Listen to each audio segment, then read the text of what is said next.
welcome back to the channel, everybody. You know, I always see all these people coming on YouTube and talk about how much money they've made, how well they've done, and how they found this success. Well, I'm going to tell you today about some mistakes that we've made and what you can watch out for. And for that, I've got my business partner, George Pino. He's a CEO of Commercial Brokers International here in Los Angeles. George, thank you for coming back in. Yeah. Thanks for having me. And, I think you're right on with this. I've always been a firm believer that you learn more from your mistakes than you do from your successes. Because a lot of times success is a little bit of luck as well. So you miss out to those issues and what you may need to take a look at in the future. So your failures, or maybe not failures, just your difficult times, can definitely bring to a lot more education for people. So I think this is a great idea. Yeah, I do too. And Lord knows we've made enough of them over our years. Now, just as a background. You're sounding like my wife.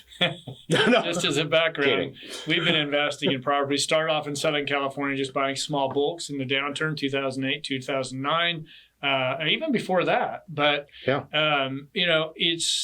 done everything from fix and flips to multifamily, STNL investments around the country. So we've got a lot of advice, and I'm going to save the best one for last. The best mistake we made was going to be the last one. So, the number one was, you remember that property on Kenmore? Absolutely. I think this goes into... This is our second investment. This goes into a little bit of looking at the investment from your eyes, not necessarily from your client's eyes, or the tenant, in this case, eyes. Yeah. So, we were young when we bought this property, and we didn't even think there'd be any issues with a 3-story walk-up. Yeah. So, that being said, all the units were large units that were geared more toward families. We didn't think that, the families are going to have issues carrying groceries, laundry, everything up 3 flights of stairs. So that definitely put a little bit, it was a little bit harder. Our projections for the top units didn't quite hit them. We still got pretty close. But for the top units, the rent was actually lower. Typically, you see higher floor units, higher rents. And these were big units, beautiful, but we just couldn't get them leased out at the rate we needed to have it leased out at. So 3-story walk up, but that depends. Now, if you're in Manhattan, absolutely, a little bit more common, but we're in a lower end area in Southern California, in Los Angeles, actually. And so it did not work out well for us. Actually, in the end, we got out of the property made a little bit of money, but that was a mistake. It did cut our margins down a lot. Secondly, was on a property we bought, we probably missed. We didn't have enough reserves. Yeah. It's just some work needed to be done, and we had to just gradually do it as rents came in. It's the budgeting, and, a little bit more on the work. It would have been nice to be able to do all the rehab all at once, so we can actually push those rents a little bit higher. I think in the end, it kind of worked out a little bit as well, in the sense that, we didn't have to vacate those units to do those. So we still had some income coming in, and then we just used that income to rehab those units later. So, initially, it would have been better, and I think it would have increased the returns if we had budgeted a little bit better for the rehab on all the units versus what we ran into. So, and we were very fortunate in that our tenants were very understanding, and we just explained the process. Say, listen, we just don't have the money to fix this up right now. We will get to it. And it wasn't anything life, health, and safety. It was nothing like that, but we were trying to upgrade some of the units, and it just turned out to be more expensive than we had budgeted for.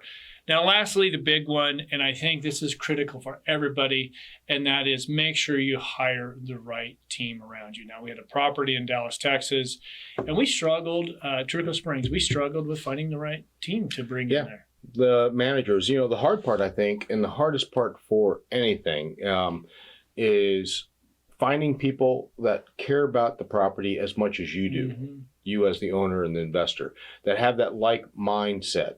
Yeah. Meaning, sometimes we had team members that were fantastic with the tenants, but they gave everything to the tenants. They would never push back. Yeah, they did. Yep. And then we had other team members who wanted to not spend a dime on anything to to improve or make it. So, we always try to teach our team members that, here's our investment philosophy. We're looking at, if we're putting money into the building for rehab or investment or upgrades, then what's the return going to be on that? Are we going to be able to raise rents, or is it going to be more of a stabilization thing to keep the tenants in place? Yeah. But understanding that, maybe an extra dollar spent if if you're putting in hard surface flooring that never has to be replaced versus carpet that you're replacing every year, it may make sense to pay an extra 50% higher for that hard surface flooring initially. But in the long term, you're going to save money. So getting the right people, though, with that same mindset, and that's a nice blend, is very difficult to do. So it's really finding that team. That needs to start from in the office, your on-site manager and their team, to the maintenance team. You need to make sure you hire the right people, or you make sure your manager hires the right people, because they're the ones that are really within that community, and it can make you or break you. So those are probably the key things that we've really learned over the years, and knowing these can help you out. George, thank you for coming in. Absolutely. If you can, please give us a like on the video, and if you haven't done so, make sure you subscribe.